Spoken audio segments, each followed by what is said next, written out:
درمیان اسٹیج پر تشریف فرما ہے حضرت اقدس مولانا صلاح الدین سیفی نقشبندی دامت برکاتہم العالیہ، جو خلیفہ ہیں معروف صاحب نسبت بزرگ عارف باللہ حضرت پیر فقیر ذوالفقار نقشبندی دامت برکاتہم العالیہ، حضرت مولانا صلاح الدین سیفی دامت برکاتہم مشائخ طریقت و شریعت کے اس سلسلے سے وابستہ ہیں کہ جن میں سے کسی ایک کی صحبت بھی انسان کی زندگی میں بدلاؤ پیدا کرتی ہے، دل کی کیفیت کو تبدیل کر دیتی ہے۔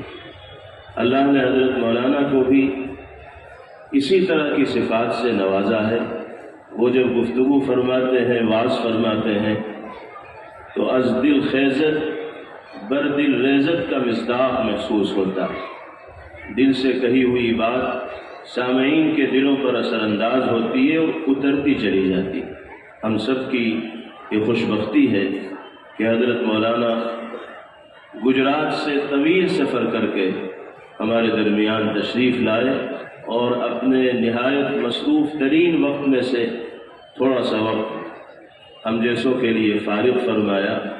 ہم دل کی گہرائیوں سے اپنے مہمان محترم کا استقبال کرتے ہیں، خوش آمدید کہتے ہیں اور گزارش گزار ہے کہ علماء، طلباء، حفاظ و قراء اور عوام کا یہ مجمع آپ کی نصیحت کا اور موعظت کا اور خطاب کا منتظر ہے۔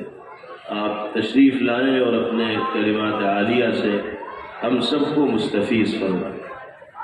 قبل اس کے کہ حضرت اپنی تقریر شروع فرمائیں، میں ان تمام حضرات سے جو ہماری پچھلی جانب میدان میں موجود ہیں اور گفتگو اور بات چیت میں لگے ہوئے ہیں، ان سے گزارش ہے کہ سامنے اجتماع گاہ میں آ جائیں۔ آپ حضرات یہاں بات چیت کے لیے یا سیر و تفریح کے لیے نہیں آئے ہیں، بلکہ مقصد ہے علماء کے خطابات سے مستفید ہونا۔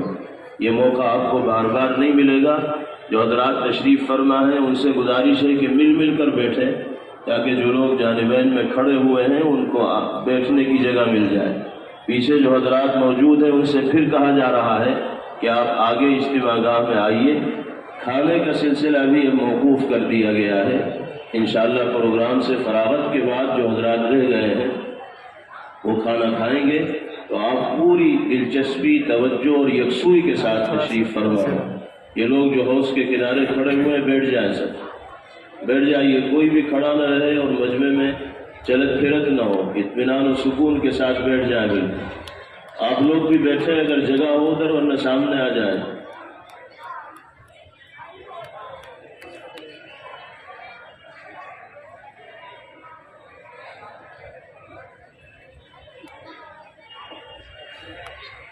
بسم اللہ الرحمن الرحیم، الحمد للہ وکفی وسلام علی عبادہ الذین اصطفی، اما بعد، اعوذ باللہ من الشیطان الرجیم، بسم اللہ الرحمن الرحیم، انا نحن نزلنا الذکر وانا له لحافظون، سبحان ربک رب العزة عما یصفون وسلام علی المرسلین والحمد للہ رب العالمین۔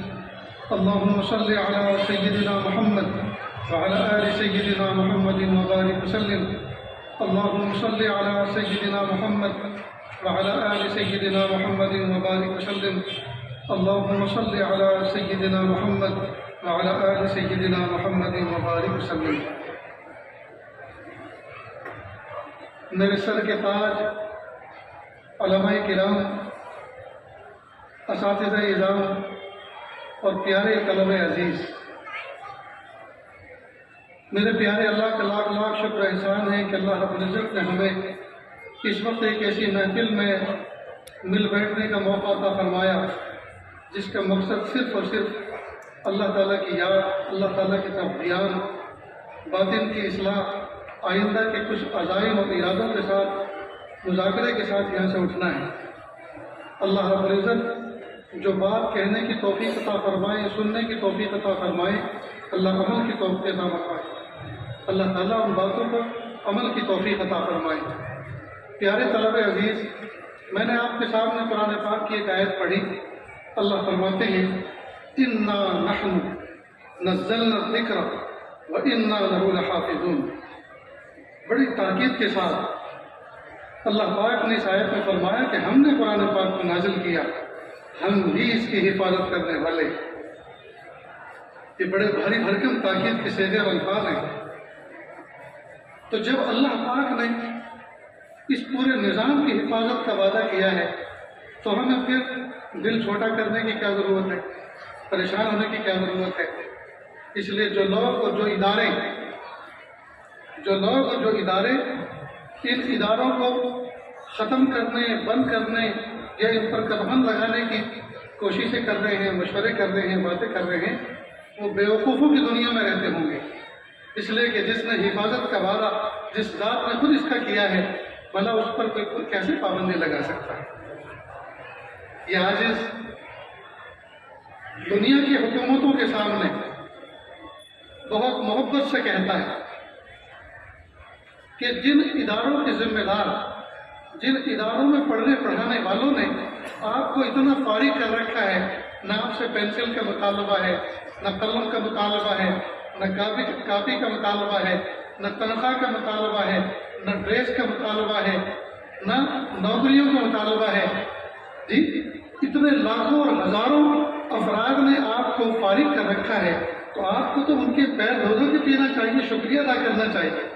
اگر یہ سارے کے سارے سڑکوں پہ آ جائیں اور اپنے حقوق کی آواز لگائیں کہ ہمیں یہ دو اور یہ دو، تو مصیبت کھڑی ہو جائے گی۔ اللہ پاک نے فرمایا ہم نے قرآن پاک کو نازل کیا، ہم ہی اس کی حفاظت کرنے والے ہیں۔ یہ آج اس موقع پر اپنے سبق کے طور پر ایک مثال پیش کیا کرتا ہے۔ فرض کریں کسی بچے کا والد سائیکل پر سفر کر کے کسی کمپنی اور فیکٹری میں روزانہ جاتا ہو، اور فیکٹری والے اس کی وقت کی پابندی اور اس کی محنت اور جستجو کو دیکھ کر خوش ہو جاتے ہوں، اور انہوں نے آپس میں یہ مشورہ کیا ہو کہ بھئی ہمیں اس آدمی کو کچھ انعام دینا چاہیے، اس لیے کہ جب سے یہ ہماری فیکٹری میں کام کر رہا ہے اس کی وفاداری سے ہم بڑے متاثر ہیں، اس کی کارکردگی سے ہم بڑے متاثر ہیں، اس کے زمانے قیام میں ہم نے بڑی ترقی کی ہے، ہمیں اس کا دل خوش کرنا چاہیے۔ اور وہ سب لوگ اس کو آفس میں بلائیں اور 1 لاکھ روپے کا اس کو چیک دیں تو بندہ خوش ہوتا ہے، اور اس دن اس کو دوپہر کا کھانا بھی اچھا نہیں لگتا۔ پھر وہ پیڈل مار مار کے سائیکل چلا کر اپنے گھر آتا ہے اور بیوی کو کہتا ہے کہ دیکھو پیاری، میرے پیارے اللہ نے مجھے 1 لاکھ روپے کا چیک دیا، میں نے اپنی زندگی میں کبھی ایک مشت 1 لاکھ روپے نہیں دیکھے، اب میں کل اس کو بینک میں جمع کراؤں گا اور پرسوں اس کو کیش کراؤں گا، اور بہت سارے رمضان سے پہلے ارادے کو دل میں کر رکھے ہیں، اللہ تعالیٰ ان تمام کو پورا فرمائے۔ تو بیوی اس چیک کو ایک چھوٹے سے لفافے میں رکھتی ہے جس کی قیمت 4 آنے 8 آنے ہوتی ہے، پھر اس لفافے کو ایک پنی کی تھیلی میں لپیٹتی ہے جس کی قیمت روپیے 2 روپیے ہوتی ہے، پھر اس کو ہینڈ پرس میں رکھتی ہے اور اس پرس کو الماری میں رکھ کر تالا لگا کر چابی کی حفاظت دل و جان سے کرتی ہے۔ تو دیکھو اصل تو اس کو کس کی حفاظت کرنا ہے؟ 1 لاکھ روپے کے چیک کی، لیکن 1 لاکھ روپے کے چیک کے ساتھ اس لفافے کی بھی حفاظت ہو رہی ہے جس کی قیمت 4 آنے 8 آنے ہے، اور اس پلاسٹک کی پنی کی بھی حفاظت ہو رہی ہے جس کی قیمت مشکل سے روپیہ 2 روپیے ہے، اور اس ہینڈ پرس کی بھی حفاظت ہو رہی ہے جو 200 روپیے کا ہے۔ کس کے طفیل؟ 1 لاکھ روپے کے چیک کے طفیل۔ تو اللہ تعالیٰ نے اصل تو وعدہ فرمایا ہے، ہم نے قرآن پاک کو نازل کیا، ہم ہی اس کی حفاظت کرنے والے ہیں، لیکن دنیا دارالاسباب ہے، یہاں اللہ پاک نے قرآن پاک کی حفاظت کے لیے حافظوں کے سینے کو سبب کے طور پر قبول فرمایا۔ تو اللہ رب العزت قرآن پاک کے ساتھ ساتھ اس کی سینے کی بھی حفاظت کرتے ہیں، اور وہ سینہ جس جسم کا جزو ہے اللہ اس جسم کی بھی حفاظت کرتے ہیں، وہ جسم جس خاندان میں گھر میں رہتا ہے اللہ اس گھر کی بھی حفاظت کرتے ہیں قرآن پاک کے ذکر۔ تو اگر ہم یہ چاہتے ہیں کہ ہماری عزت آبرو کی حفاظت ہو، ہمارے گھر بار کی حفاظت ہو، ہمارے کاروبار کی حفاظت ہو، ہمیں چاہیے کہ قرآن پاک کی حفاظت کا جو نظام چل رہا ہے ہم اپنا تعاون اس نظام سے وابستہ کریں، اپنا نام اس نظام کی حفاظت میں اور اس کے آگے بڑھانے میں شامل کریں اور قرآن پاک کو اپنے سینوں میں محفوظ کرنا شروع کریں. اللہ تعالیٰ قرآن پاک کے ساتھ ساتھ اللہ تعالیٰ ہمارے ظاہری وجود کی بھی حفاظت فرمائیں. نیز پیارے طلبہ عزیز، آپ سے زیادہ خوبصورت، آپ سے زیادہ ذہین، آپ سے زیادہ سمجھدار بچوں سے دنیا بھری پڑی ہے، لیکن کلام الہی کی حفاظت کے لیے، کلام الہی کی حفاظت کے لیے اللہ پاک نے ان بچوں کا انتخاب نہیں کیا جو آپ سے زیادہ خوبصورت، آپ سے زیادہ ذہین اور آپ سے زیادہ مالداروں کے بیٹے ہیں، بلکہ اللہ پاک نے آپ کا انتخاب کیا. آپ اللہ تعالیٰ کے اس انتخاب کو رد نہ کریں، اپنی بدعملی کی وجہ سے اس کو ضائع نہ کریں، اس انتخاب کو سنبھال کے رکھیں. آپ کا جو سلیکشن ہوا، آپ کا جو انتخاب ہوا، آپ کا جو اجتباع ہوا، اس کی قدر کریں اور اللہ کا شکر ادا کریں.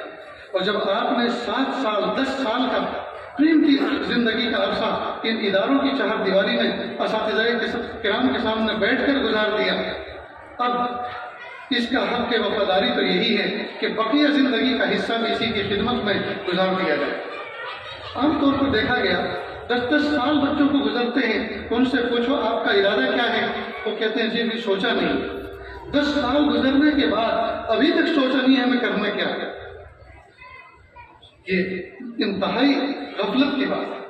طے کر لیں کہ جس علم کے حصول کے لیے، جس راستے پر چلنے کے لیے اللہ پاک نے منتخب فرمایا، اسی کی اشاعت میں زندگی کھپانی.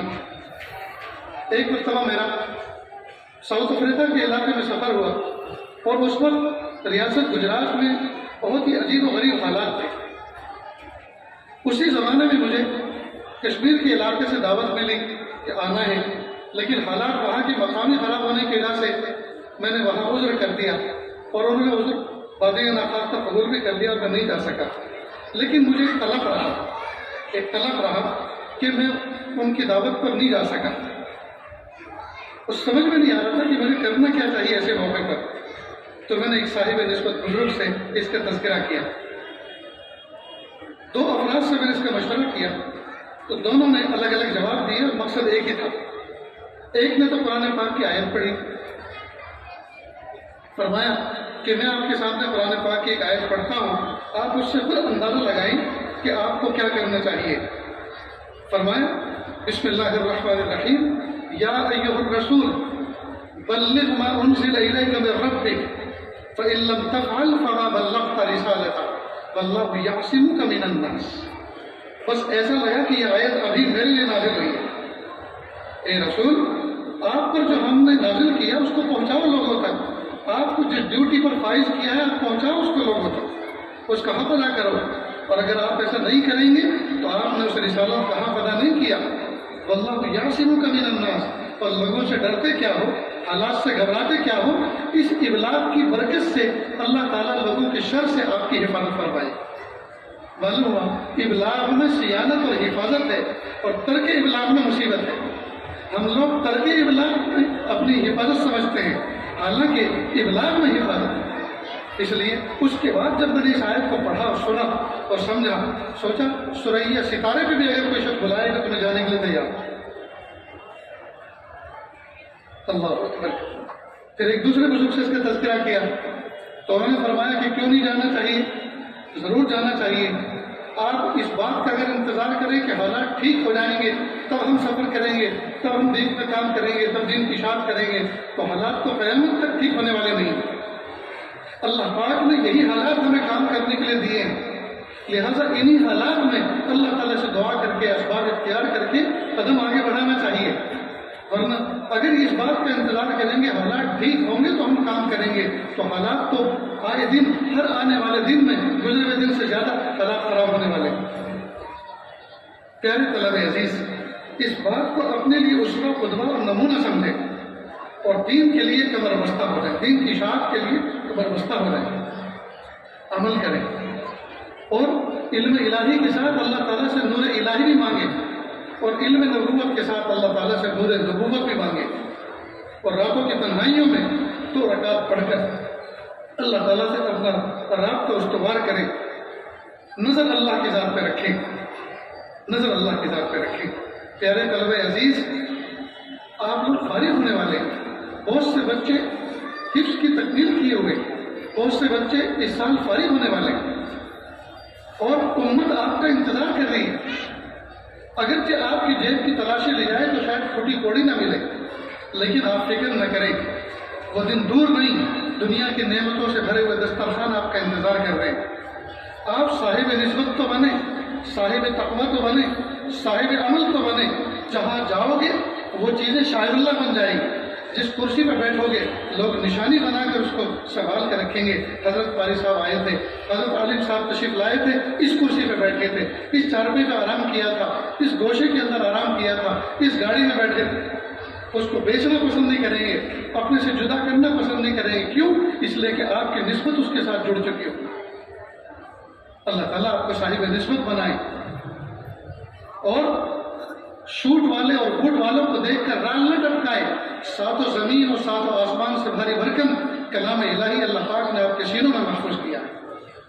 آج اس گئے گزرے دور کے اندر بھی جب دنیا والوں کی فیکٹری اور کارخانوں میں بزنس میں کرائسس آتے ہیں، اپ ڈاؤن ہوتا ہے، تو وہ گھبرائے ہوئے اگر کسی کو فون کرتے ہیں تو وہ آپ ہی میں سے کوئی ہوتا ہے.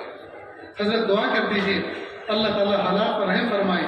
حضرت دعا کر دیجیے ہم ان حالات سے نکل جائیں. تو وہ تو آپ سے اتنی توقع رکھتے ہیں اور آپ ان کی جیبوں پہ نظر رکھیں. یہ تو بالکل الٹا معاملہ ہے. تو کسی کی کار اور بہار پر رال نہ ٹپکائیں، کسی کی بنگلوں اور کاروں اور بہاروں کو دیکھ کر رال نہ ٹپکائیں، بلکہ ہم بھی خدا رکھتے ہیں، یہ کیفیت ہونی چاہیے. ہم بھی خدا رکھتے ہیں، یہ کیفیت ہونی چاہیے. اور رات کے آخری پہر اللہ تعالیٰ سے ایک ربط خفی، ایک خاص تعلق اللہ تعالیٰ سے قائم کر لیں. جو راتوں کو جو آنسو بہاتے ہیں اللہ کے سامنے، وہ دن میں کبھی غمگین نہیں ہوا کرتے، وہ مسکراتے رہتے. نیز پیارے طلب عزیز، اپنے سینوں کو بلا کینہ کر لو، اپنے سینوں کو بلا کینہ کر لو. حضرت مفتی صاحب جیسا کہ آپ کے سامنے اس نے اخلاق سے متعلق تفصیل بیان فرما رہے تھے، اس میں ایک جز یہ بھی کہ اپنے سینوں کو بلا کینہ بناؤ.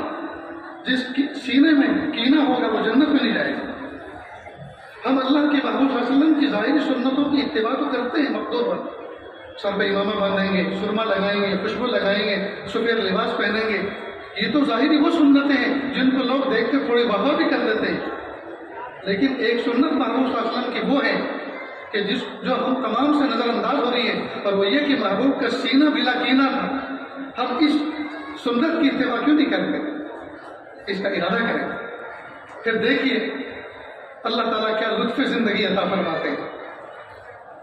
نیز عوام میں کام کرنے کا جذبہ بھی پیدا کریں اور وہ اخلاق بھی سیکھیں اپنے بڑوں سے. کتابوں کو پڑھیں، ملیں کہ مجھے عوام الناس میں یا مسجد کی خطابت کے دوران عوام سے کس طرح کا برتاؤ کرنا ہے، کس طرح سے ان سے بیہیو کرنا ہے، تاکہ میں ان کے دلوں کے اندر اتر کے کام کر سکوں.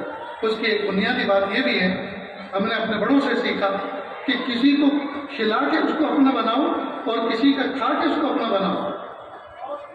ایک نوجوان بچہ ہے، ابھی کماتا نہیں ہے، دنیا میں کوئی تعلیم پڑھتا ہے، اس کو بلاؤ، ارے پیارے ہمارا دل ترستا ہے، آنکھیں ترستی ہیں تمہیں دیکھنے کے لیے، آؤ ادھر آؤ، ساتھ بیٹھاؤ، اس کو چائے پلاؤ، جی اس کا اکرام کرو. کبھی 5-10 روپے کا قلم اس کو ہدیے میں دو، کبھی کوئی عطر کی شیشی ہدیے میں دو، کبھی کوئی ڈائری ہدیے میں دو. جی اتنا اس کا اکرام کرو کہ اس کے دل میں یہ جگہ بن جائے کہ حضرت امام صاحب کو، حضرت قاری صاحب کو مجھ سے اتنی محبت ہے، مجھے بلا کے چائے پلا.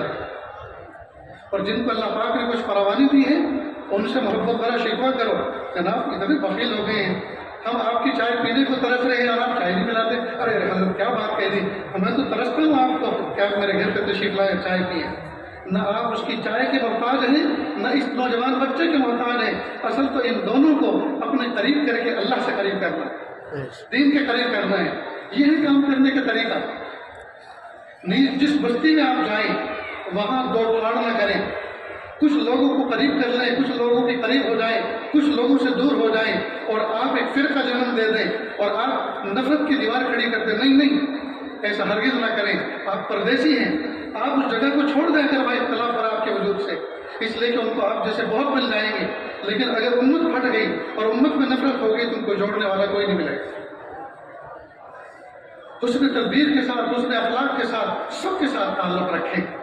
ہر آدمی کو یہ لگے کہ امام صاحب مجھ سے محبت کرتے ہیں، قاری صاحب مجھ سے محبت کرتے ہیں، مجھ سے جتنی محبت کرتے ہیں کسی سے نہیں کرتے، ہر ایک کو ایسا لگنا چاہیے، اس لیے کہ آپ کا برتاؤ، آپ کا تعلق اس طرح ہونا چاہیے، محبتوں سے کام کرے، نہیں اپنا تعلق کسی صاحب نسبت سے قائم کرے، اپنا تعلق کسی صاحب نسبت بزرگ سے قائم کرے۔ یاد رکھیں جو کسی سے تعلق نہیں رکھتا وہ شیطان سے تعلق رکھتا ہے، وہ شیطان کا مرید بن جاتا ہے۔ حضرت قاری امیر حسن صاحب رحمۃ اللہ علیہ فرمایا کرتے تھے، نہ ہم استاد کی مانتے ہیں، نہ شیخ کی مانتے ہیں، نہ ماں کی مانتے ہیں، نہ باپ کی مانتے ہیں، مانتے ہیں تو اپنے نفس کی مانتے ہیں، جو سب سے بڑا دشمن ہے۔ اپنے آپ کو کسی کے حوالے کر دیں، اور جب حوالے کر دیں گے آپ کے اندر جرأت ایمانی پیدا ہو، جو آپ نے سیکھا ہے پڑھا ہے اس پر عمل کرنے کا حوصلہ پیدا ہوگا۔ ایک واقعہ میں آپ کے سامنے پیش کرتا ہوں، سنیں اور دل کے کانوں سے سنیں۔ میرا اصل وطن ہے دورالا، ضلع میرٹھ کے اندر۔ بچپن ہی میں چھوٹی سی عمر میں چلا گیا تھا گجرات، وہیں پڑھا اور اسی کو پھر وطن بنا لیا، لیکن اپنے وطن کو بھولا نہیں ہوں۔ ہر انگریزی مہینے کی پہلی جمعرات، جمعہ اور ہفتہ 3 دن کے لیے میرٹھ کے قریب میں ایک گاؤں ہے جانی بزرگ، وہاں میں نے ایک رہائش بنائی ہے، وہاں آتا ہوں۔ تو دورالے کے اندر ایک منشی نور الحسن تھے، میرے بچپن کے استاذ، منشی تھے، نہ قاری تھے سند یافتہ، نہ عالم تھے، نہ مفتی تھے، ایک عام منشی تھے، لیکن انہوں نے کسی پانی پتی قاری صاحب سے اپنا قرآن پاک صحیح کیا تھا، لہٰذا انہوں نے منشی پیشہ ہونے کے باوجود انہوں نے اب زندگی وقف کر دی تھی قرآن پاک کی تصحیح کے لیے، اور معصوم بچوں کو مکتب میں پڑھاتے تھے اور قرآن پاک ان کا درست کرتے تھے، پانی پتی لہجے میں قرآن پاک پڑھایا کرتے تھے۔ وہ حضرت تھانوی رحمۃ اللہ علیہ سے بیعت تھے، یہ آزادی سے پہلے کی بات۔ اللہ کی شان، اس زمانے کے اندر اس ملک، اس پیارے وطن پر انگریزوں کا تسلط تھا، اور انگریزوں کو نکال باہر کرنے کی جو کوششیں چل رہی تھیں، اس وقت میدان عمل میں 2 پارٹیاں تھیں، ایک کانگریس اور ایک مسلم لیگ، اور دونوں طرف بزرگ تھے۔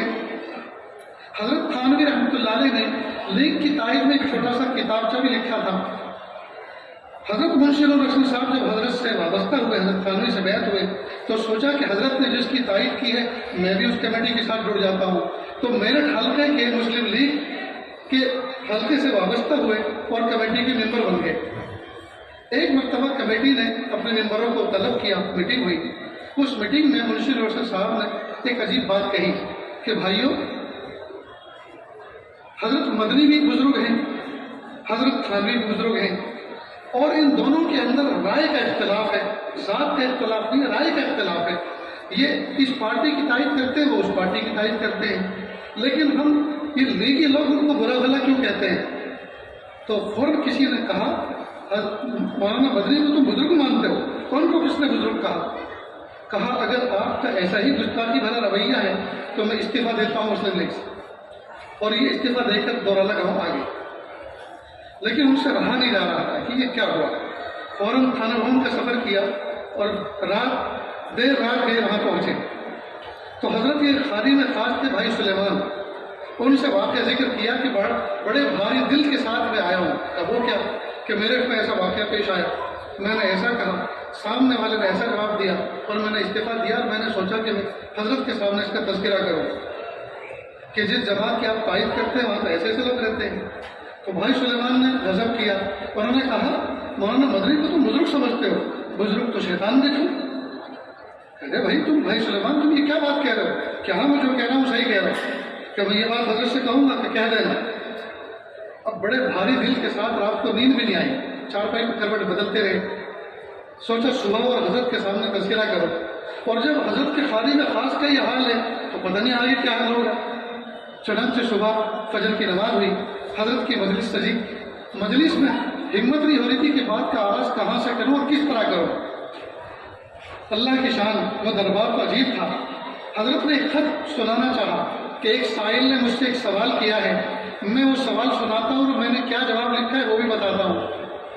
چنانچہ سائل کا سوال پڑھا کہ حضرت دیوبند کے اندر جو بزرگ ہیں، حضرت مدنی وہ بھی بزرگ ہیں، لیکن وہاں سراپا رحمتی رحمت ہے، اور آپ کے یہاں زحمتی زحمت ہے، پکڑ ہے، دھکڑ ہے، جی جزا ہے، سزا ہے، ڈانٹ ڈپٹ ہے، اور وہاں ایسا کچھ نہیں، ایسا کیوں؟ حضرت نے اس کا جواب دیا کہ یہ سوال پورا ہوا، اب میرا جواب سنو جو میں نے لکھا ہے۔ حضرت تو بہتے دریا کے معنی نہیں، اور بہتے دریا میں اگر کوئی پیشاب بھی کرتے تو اس کی پاکی پہ کوئی فرق نہیں پڑتا، اور میں تو چھوٹا سا گھڑا ہوں، اس میں اگر کوئی ایک قطرہ بھی پیشاب کرتے تو اس کا مزاج خراب ہو جاتا ہے۔ میرے استاد محترم حضرت منشی نور حسن صاحب نے جب یہ بات سنی کہ حضرت والا نے حضرت مدنی کو کتنا اونچا مقام دیا، فوراً اور حوصلے کھلے کہ حضرت مجھے بھی کچھ عرض کرنا ہے کہ کرو۔ کہ میرے جو ایسا ایسا واقعہ پیش آیا اور میں بھاری دل کے ساتھ استعفیٰ دے کر کھان پایا۔ رات کو میں نے بھائی سلیمان کے سامنے تذکرہ کیا تو انہوں نے یہ کہا، حضرت نے فرمایا یہ بات آپ ان کے سامنے کہہ دو گے؟ جی حضرت، اب بلاؤ بھائی سلیمان۔ ان کو لائن حاضر کیا گیا۔ بھائی سلیمان سے پوچھا کہ ان کو آپ جانتے ہو؟ کہ جی یہ نور الحسن ہے، میرے والد کے دوست کے بیٹے، کہ آپ کی ان سے کوئی دشمنی تو نہیں؟ کہ نہیں حضرت۔ کہ یہ کچھ سنانا چاہ رہے، سنو اس کو۔ کھڑے ہو گئے، کہا سنائیے۔ انہوں نے پورا واقعہ مینوان سنا دیا۔ جیسے سنایا، حضرت نے پوچھا تم نے ایسا کہا تھا؟ کہ جی حضرت۔ دوسرے خادم کو کہا ان کا کان پکڑو اور باہر نکال دو، خانقاہ سے باہر نکالو، کہ ہرگز مجھ سے بات مت کرو۔ کان پکڑا گیا، باہر نکالو۔ اب انہوں نے پانی پت کے قاضی صاحب کے اس زمانے میں حضرت کے یہاں ان کے توسط سے حضرت سے خط و کتابت کے ذریعے سے گفتگو کی اور کہ حضرت مجھ سے بہت بڑی گستاخی ہوئی ہے، مجھے آپ معاف کر دیجیے۔ حضرت نے فرمایا ہرگز نہیں، صاحب معاملہ سے معافی مانگو اور وہاں سے لکھوا کے لاؤ۔ انہوں نے دیوبند کا سفر کیا، حضرت مدنی سے جا کے معافی مانگی اور حضرت سے روکا لکھوایا۔ روکا حضرت خانوی کے سامنے پیش کیا، حضرت نے اس کو پڑھا اور کہا یہ معافی معتبر نہیں ہے، پتہ نہیں تم نے کیا ان کو سنایا اور کس چیز کو سن کے انہوں نے آپ کو معافی دے دی۔ اس واقعے کو سنا اور وہ اس کو مینشن کریں، اس کا حوالہ دیں اور پھر میں اس پر سوچوں۔ پھر گئے دوبارہ اور پھر پورا واقعہ سنا کہ حضرت اس واقعے کا حوالہ آپ دے دیجیے اور اس پر میری معافی فرما دیجیے۔ حضرت بدری رحمۃ اللہ نے سنا اور کہا حضرت یہ واقعہ انہوں نے ذکر کیا، میں نے ان کو دل سے معاف کر دیا، آپ بھی معاف کر دیجیے۔ پھر آئے اور حضرت کے سامنے وہ پیش کیا کہ میں نے معاف تو کر دیا لیکن میری طبیعت ذرا منفعل ہے، ابھی گفتگو کی اجازت نہیں ہے، گفتگو کی اجازت بعد میں دی۔ پیارے طلب عزیز، یہ تھے ہمارے اسلاف، یہ تھے ان سے وابستہ خوشاچی اور ان کے زیر تربیت مکاتب میں پڑھانے والے منشی نور الحسن۔ یہ جرأت کب پیدا ہوتی ہے؟ یہ جرأت اس وقت پیدا ہوتی ہے جب بندہ کسی کے قدموں میں اپنے آپ کو وابستہ کر دے اور ان سے اپنے باطن کی اصلاح کرے، تو جو کچھ اللہ پاک نے علم عطا فرمایا ہے پھر اللہ تعالیٰ اس پر عمل کی توفیق عطا فرماتے ہیں، جرأت ایمانی عطا فرماتے ہیں۔ پیارے طلب عزیز، اپنے آپ کو کسی سے وابستہ کرو، دین کی خدمت کے لیے اپنے آپ کو فارغ کرو۔ مدارس عربیہ سے ہر سال سالانہ کے اختتام پر ہزاروں بچے فارغ ہوتے ہیں، لیکن متوسط کتابیں پڑھانے کے لیے اگر ادارے میں کسی استاد کی ضرورت ہے تو ڈھونڈنے سے بھی نہیں ملتا۔ یہ سب غائب کہاں ہو جاتے ہیں؟ کون کھا جاتا ہے اس کو؟ زمین کھا جاتی ہے یا آسمان نکل جاتا ہے؟ وجہ اس کی یہ ہے کہ عالم بعمل نہیں بن رہے۔ فارغ ہونے کے بعد فوراً اس بات کی جستجو رہتی ہے کہ ہمیں کوئی خدمت کا موقع مل جائے، اور پتہ ہے اپنے استادوں سے کیا دعا کرواتے ہیں؟ حضرت دعا کر دیجیے کوئی اچھی سی جگہ مل جائے۔ اچھی سی کا مطلب یہ ہے کہ تنخواہ بھی اچھی ہو، رہائش بھی اچھی ہو، کام زیادہ نہ ہو، کام زیادہ ہو، اس کا مطلب ہے اچھی سی کا مطلب یہ۔ اور کئی مرتبہ لندن، امریکہ، افریقہ جاتے ہیں بہت سے بچے، خیر اس علاقے کے تو بچے ملتے ہیں، ان سے تو سابقہ نہیں پڑتا، گجرات کے بچے، اور کبھی آتے ہیں وطن تو کہتے ہیں وہاں بہت ضرورت ہے۔ میں نے کہا ہندوستان کی ضرورت پوری ہو گئی، یہاں کی جھگی جھوپڑیوں کی ضرورت پوری ہو گئی، اور یہ جو آپ نے کہا بہت ضرورت ہے، یہ تو بتا دو کہ ضرورت کس کو کس کی ہے؟ آپ کو ان کی ہے یا ان کو آپ کی ہے؟ میرے بھائی پیارے طلب عزیز، بنی بنائی جگہ میں بیٹھنے کے لیے تو ہر کوئی تیار ہوتا ہے، کمال تو یہ ہے کہ ہم جگہ تیار کریں۔ ہمارے اسلاف، ہمارے قابل مشاہد جہاں جاتے تھے ہاتھ پیر توڑ کے پڑ جاتے تھے۔ غالب پور کھتولی کے قریب میں میری ننیال ہے اور وہی میری سسرال بھی ہے، وہاں ایک قاری صاحب ہوا کرتے تھے، انتقال فرما گئے۔ جب کافی ضعیف ہو گئے آخری عمر میں تو فجر میں خاص طور سے جب راتیں چھوٹی ہوتی ہیں، مچھر کے کاٹنے کی وجہ سے نیند بھی پوری نہیں ہو پاتی، فجر میں ان کی آنکھ دیر سے کھلتی تھی، اور کئی مرتبہ مسجد میں پہنچتے تھے، ضعیف تھے، بوڑھے تھے، وضو میں بھی تاخیر ہوتی تھی۔ کئی مرتبہ ایسا بھی ہوا کہ اللہ لوگوں کو کہا بھی جلدی سے آپ ہی نماز پڑھ لو، کہیں ایسا نہ ہو کہ میں وہاں فارغ ہو کر وضو سے وہاں تک آؤں، وہاں سورج طلوع ہو چکا۔ تو لوگوں نے بہت برا مانا اور لوگوں نے کہا کہ اب تو یہ بڈھا بیل ہو چکا، اب اس کی ضرورت نہیں ہے، یہاں سے نکالو۔ تو شدہ یہ بات ان کے کانوں تک پہنچی کہ لوگوں نے یہ مشورہ کر لیا کہ اب میری ضرورت نہیں ہے، مجھے یہاں سے نکال دیا جائے۔ تو بڑے آبدیدہ ہو کر ہمارے دل کے ساتھ انہوں نے بات کہی، اے لوگوں دیکھو، آپ مجھے اگر نکالنا چاہو تو آپ کے نکالنے سے میں نکل جاؤں یہ تو مجھ سے نہیں ہو سکتا۔ میرے اساتذہ نے مجھے اس بستی میں بھیجا ہے، اگر میں یہاں سے نکل کر چلا جاؤں تو میں قیامت کے دن کل ان کو کیا منہ دکھاؤں گا کہ جس جگہ ہم نے بھیجا تھا چھوڑ کے چلا ہے آخری عمر میں۔ اس لیے اگر تم مجھے لاٹھی ڈنڈوں سے مار دو، شہید کر دو، تو میں آپ کے کندھوں پہ تو بیٹھ کے جا سکتا ہوں، لیکن اپنے قدموں سے چل کر اس بستی کو میں نہیں چھوڑ سکتا۔ جب انہوں نے درد بھرے انداز سے یہ بات کہی تو سارے گاؤں والے رونے لگے اور کہا حضرت نہیں، جس نے بھی آپ کو یہ بات کہی غلط کہی، ہم آخری دم تک آپ کی ابتدا میں نمازیں پڑھیں گے اور آپ ہماری ہی بستی میں رہو گے، یہی دفن ہو۔ اسی سے ملتا جلتا ایک واقعہ اور سنیں۔ دیوبند کے قریب میں ایک بستی ہے سانپلا۔ میرے ایک مرحوم مربی استاد نے یہ بات بچپن میں سنائی تھی، مجھے وہ یاد ہے۔ سانپلا میں اس زمانے کے اندر دارالعلوم دیوبند کا غلے کا چندہ ہوا کرتا تھا، بوریاں پہنچ جاتی تھی اور غلہ وصول کیا جاتا تھا۔ وہاں کسی نے یہ بات کہہ دی کہ تم کہاں غلہ طلبہ کے پاس بھیجتے ہو، یہ تو کھا پی کے مسٹنڈے ہو رہے، کھاتے بعد یہ پڑھتے پڑھتے کچھ نہیں ہے، کھا پی کے جو ہے یہ ڈنڈ بیٹھک لگاتے ہیں، یہ تو اپنا صحت بنا رہے ہیں۔ اب دیہاتی لوگ تھے، موٹی ذہن موٹی عقل، سمجھ گئے بات۔ تو جب وصول کرنے کے لیے بوری لینے کے لیے تعلق کے صفحہ گئے تو انہوں نے کہا کوئی چندہ اور نہیں، جاؤ بوری لے جاؤ اپنی۔ کہا کیوں؟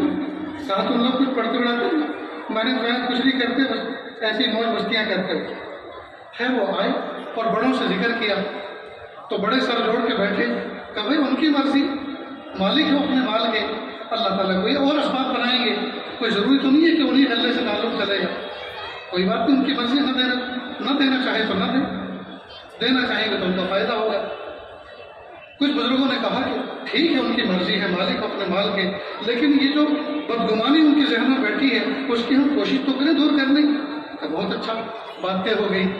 وہاں خبر کی گئی کہ ہم لوگ دارالعلوم سے کچھ اساتذہ علماء آ رہے ہیں اور آپ کے یہاں کچھ بیان کریں گے تو سب جڑنے کی فضا بنائیں۔ اچھا، یہ عوام بھی بڑے عجیب ہوتے ہیں، ویسے تو مولویوں کی خوب غیبت کرتے ہیں اور برائیاں کرتے ہیں، لیکن برائی کرنے والے کے یہاں اگر کوئی مولوی پہنچ جائے تو وہ بھی مرغے بکرے سے کم نہیں کھلاتا، اور اس سے پوچھو بھائی تم تو کل برائی کر رہے تھے، تو کیا کرو، جی نہیں مانتا، جی نہیں مانتا۔ بھلا ایسا کیسے ہو سکتا ہے کہ ہم اس کو صرف دال کھلا کے بھیجیں؟ تو مرغ بھی تم ہی کھلاتے ہو اور برائی بھی تم ہی کرتے ہو، اس سے کیسے نپٹا جائے؟ خیر، اب ہمارے اکابر مشائخ اس گاؤں میں پہنچے، لوگوں کو جمع کیا۔ اب ہمارے بزرگوں کے الوان ہوتے ہیں، ایک بزرگ بیٹھے بلکہ کھڑے ہوئے اور کہا اے لوگوں، اے سانپلا والوں سن لو، کیا مدینہ منورہ میں بھی تم ہی غلہ بھیجتے تھے؟ صحابہ کرام تمہارے اناج کی روٹی کھا کے دین پھیلاتے تھے؟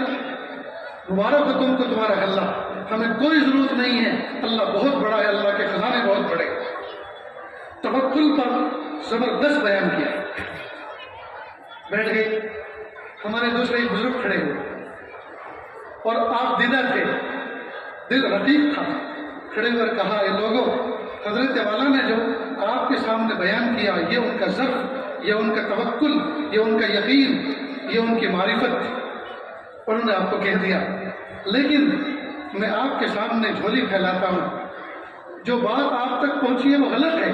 آپ کسی وقت دارالعلوم میں آ کر دیکھو، آپ کو کسی نہ کسی گوشے میں، بلکہ مسجد کے ہر گوشے میں، جی سہدری میں، آپ کو بچے ہوئے رات کے ہر وقت پڑھتے ہوئے نظر آئیں گے۔ آپ کا بھیجا ہوا غلہ جو جاتا ہے وہ ضائع نہیں ہوتا، بچے کھاتے ہیں، پڑھتے ہیں، محنت کرتے ہیں اور دین کو پھیلاتے ہیں، آپ کو اس کا اجر ملے گا۔ اس لیے اللہ کے واسطے جو آپ نے فیصلہ کیا اس پر نظر ثانی کرو۔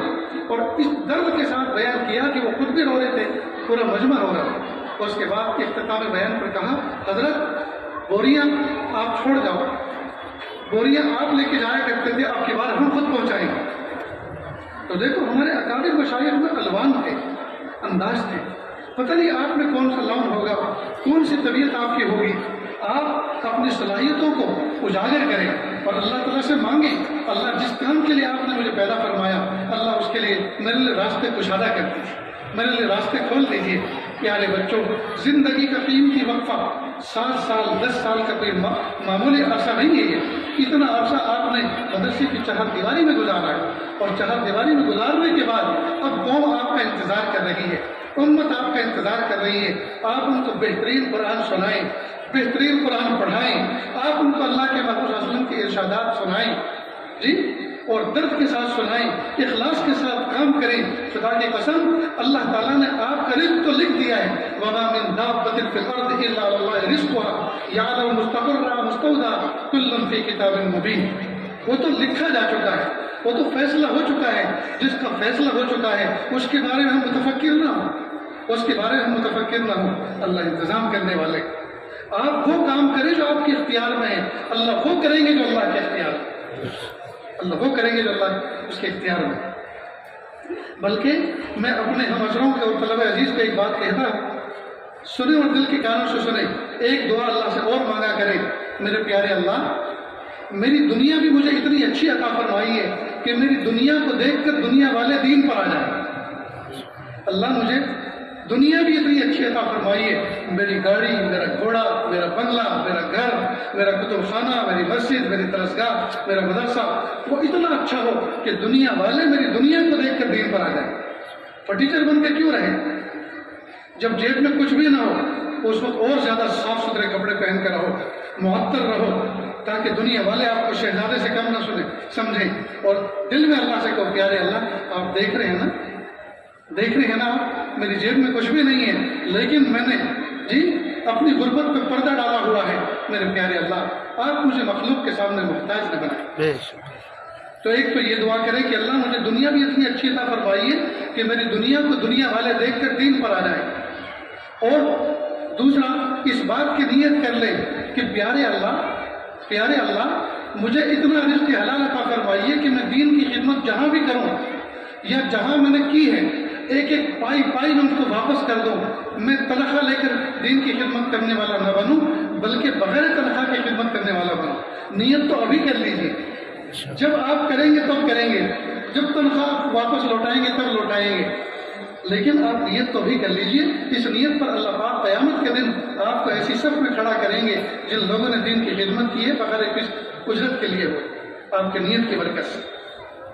یہ نیت کریں اور تنخواہ بند کر کے پھر ادارے کے خواتین پر احسان نہ جتائیں کہ میں تم سے کوئی جیسے تنخواہ نہیں لیتا، میں تمہاری مان کے کیوں چلوں، میں منمانی کروں گا. نہیں، بلکہ ممنونیت کے ساتھ رہیں کہ محتیب صاحب اللہ آپ کو جزائے خیر دے کہ آپ نے مجھے دین کی خدمت کرنے کا موقع عطا فرما رکھا. اس طرح سے طلب عزیز زندگی گزاریں، پھر دیکھیے اللہ تعالیٰ کیسی شان آپ کو عطا فرماتے ہیں. اللہ تعالیٰ سے دعا ہے اللہ تعالیٰ کہنے سننے سے زیادہ عمل کی توفیق عطا فرمائے. نیز آخر میں دوستو میرے پیارے بھائیو جو عوام الناس یہاں بیٹھے ہوئے ہیں، دیکھو یہ علماء کرام ہمارے سر کے تاج ہیں، ہمارے سر کے تاج ہیں.